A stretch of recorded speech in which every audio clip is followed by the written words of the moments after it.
There's like a meme of this little girl on the Gordon Ramsay show, and she's like, and she's like sweating. No, this is easy. This is easy, right, guys? Hi, my name is Toni Chapman. We are gonna be making one of my favorite dishes of all time, which is a quick, easy, and delicious sweet and sour chicken. I grew up just kind of ordering from Chinese-American restaurants that were in the neighborhood, and we loved sweet and sour chicken. And we would get these little fried pieces of chicken that were absolutely incredible and crunchy. It hit every time. Now this version is weeknight friendly because instead of deep frying, we're actually gonna shallow fry, and we use some simple pantry ingredients to get that same delicious sauce. I make it all the time. Ready to cook? The first step of this is going to be to cut up our chicken into bite-sized pieces. And I'm cutting them into about 1-inch chunks. Chicken thighs are gonna be a little bit fattier, so you'll have a little bit more flavor. But I've also made this recipe with the breasts, and it's just as good. I love making this on a Wednesday, a Thursday. It's just simple, but it's special. Now for a plant-based substitute, you can also use tofu for this recipe, and you'd follow all of the same steps. It does release a little bit more water, so you'll definitely have to make sure you're patting that dry.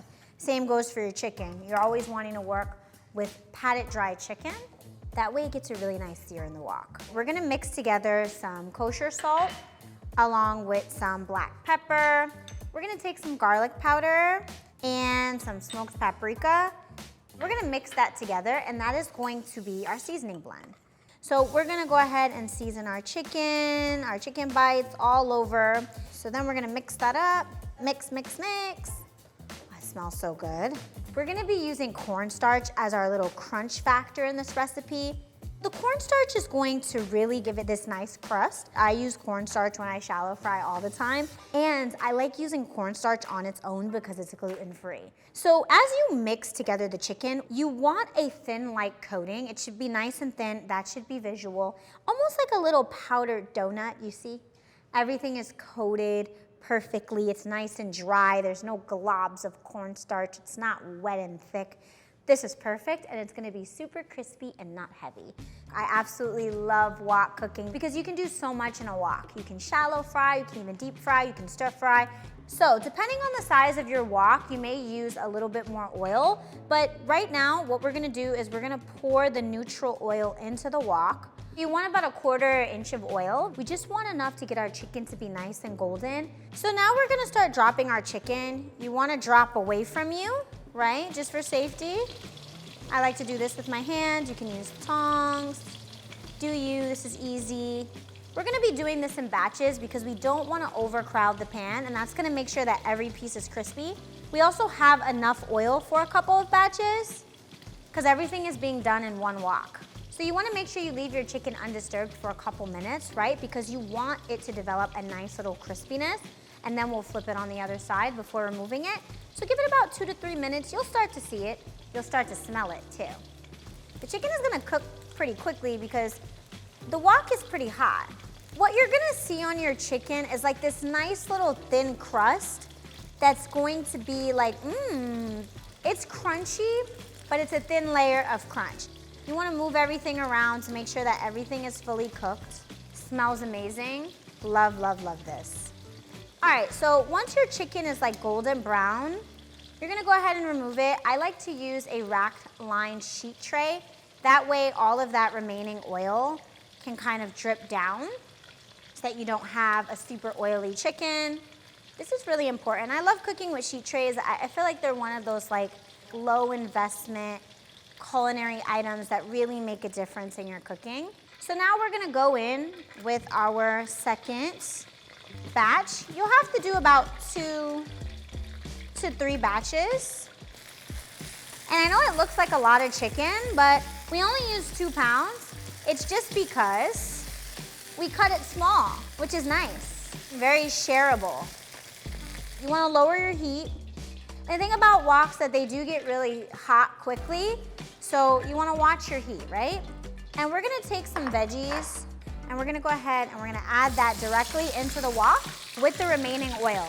We're gonna add some onions, If you don't have this trusty tool here, you can go ahead and use a wooden spoon, and you're just gonna go ahead and mix your veggies on high heat. That way they get like that nice stir fry feel. Now the thing is that we don't wanna overcook our veggies because we wanna make sure that they still snap.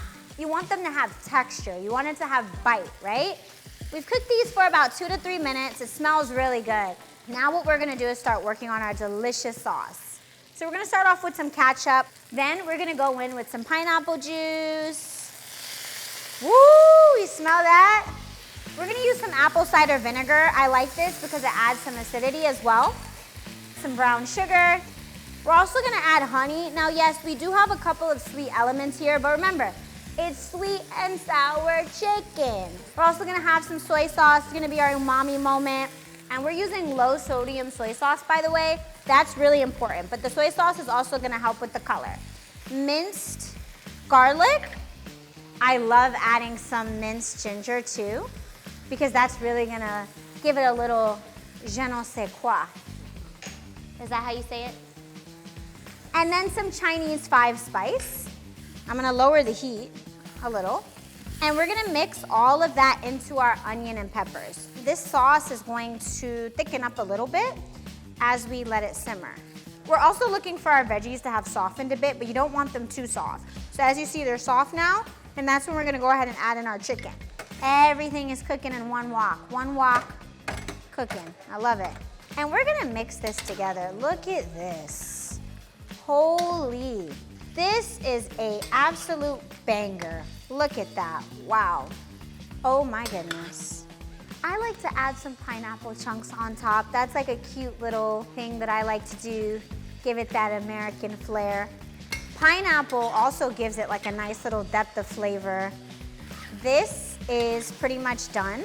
So we're gonna plate it up and give it a try.